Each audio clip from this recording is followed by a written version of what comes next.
Joining me now is the Anambra State Commissioner for Information, Dr. Mefor. Thank you so much for joining us on Newsnight. Thank you for hosting me. Well, we hear, that 30 graveyards were discovered in this particular hotel. Of course, this discovery is both unsettling and shocking. Can you walk us through, how the government came about discovering this hotel and how long has this syndicate been operating?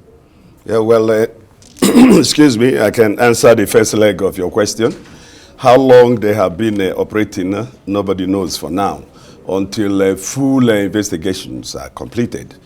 Of course, you are aware of the new law, Anambra Homeland Security Law 2025. It has been operational, signed into law or into force by the governor, Professor Charles Soludo, on 18th of January 2025.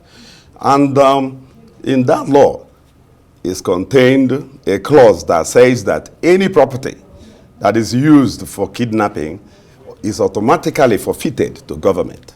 That is the law that the Agune Chamber squad that investigated and brought down the hotel activated. We had pieces of evidence. We found bullets. We found military fatigue, camouflage. We found, 30 partitions that would or served as graves in a very curious position, the topmost floor of the hotel. That hasn't happened anywhere in the world. And if you visit the place, you will see that the hotel has a fairly sizable compound where if the man was actually interested in fish farming, he had ample space to put, cannot be accommodated in the topmost floor of the hotel. So beyond curiosity, we found all this. And it's beyond a doubt. And of course, I had to say the man spoke to journalists on phone. He should make himself available to arise, sit down here, and explain how he came about assigning one whole floor of his hotel to animal farm, right? Fish. I read an account that says that he planned to do snail. Another account says is maybe piggery, all in hotel. Beyond all this, what is a shrine doing there? The military fatigue and the bullets, what are they doing in that place? And of course, you need to know that Anambra State now has one of the best tracking systems in Nigeria. What that means is that we were able to establish that kidnapping activities have been going on in that hotel. And that is the simple reason why it had to be brought down. And it's not the only place, it's not the only structure that has gone down. Over a dozen structures have gone down in the last 3 to 4 weeks since the Agune Chamber and Operation Udogachi squads took off. So, and again, we need to also understand that Anambra has possibly more than 200 hotels, so why his own? So he is using the hotel facilities as a decoy for business that is clearly established to be kidnapping. He shouldn't look. Only those who are afraid, those who are guilty are afraid. He should make himself available so that we can confront him with everything we have got on him and get him to account for his actions. This is important.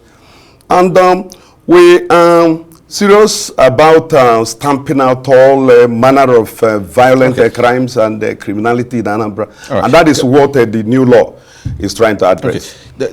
Doctor, let me come in a bit here. Let's dwell a bit on the security homeland that was... Homeland Security, right? Yes, Homeland. That was recently, launched or inaugurated by the governor. Yeah. Now, some believe that it is not enough to put such in place, but that you must be strategic about it. Could you give us maybe specific steps and some of the, security framework put in place that the governor intend to follow in terms of implementation and how the implementation is watertight. First, the process was thought through seriously.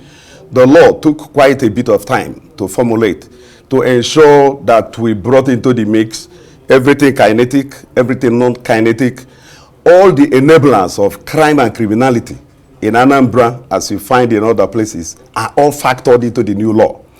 And now, beyond the law, which provides the what we call the legal framework, you have more boots on ground now. The new law rechristened Anambra Vigilante Group, right. Agune Chamber. Agune Chamber is the name we call our vigilante now. And the new law is fully operational. But if you want to know why and how we believe that this process will work, and it is already working, what you call Operation Odogachi is a strike force, right? A strike force that is made up of 6 security agencies.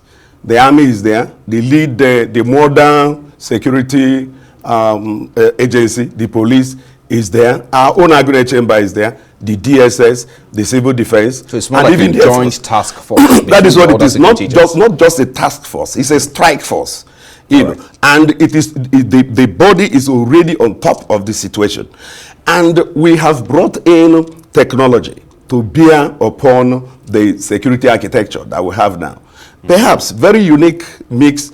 We have a command and control now that is driven by artificial intelligence. And the 21 local government areas in Anambra State are wired, connected by CCTV cameras, you know, walkie-talkie and everything. We have beyond that, you know, let me say, a control room, a control center where calls can be processed, received, and everything. And we also have a call center where once you call 5111, attention will be given. Okay. And the intel released can be processed and then deployed. Back to the sad incidents, I mean, at that hotel, I mean, there are concerns that this may not be an isolated case, yes, given the scale of that's our fear also. Yes, and so how do you intend to bring in the community? Because this particular hotel is situated in a particular community. Correct. What are you doing in terms of collaboration? In terms of engagement with the grassroots, in terms of engaging the traditional rulers within the state, what are you doing? They are involved. That's one. Secondly, we also know that yes, of course, this type of incident can breed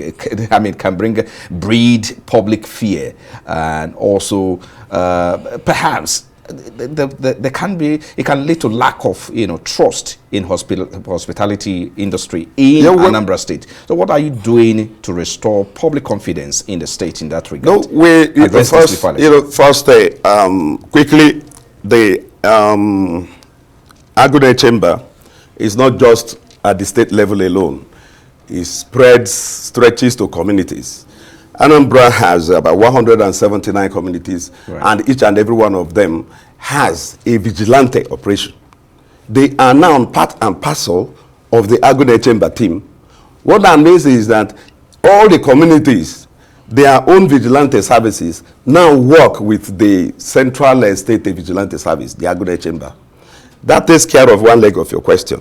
You talked about the involvement of Ndigwe, the President General, and all others. There is a security committee that is supervising the operations at the local government level and at the state level.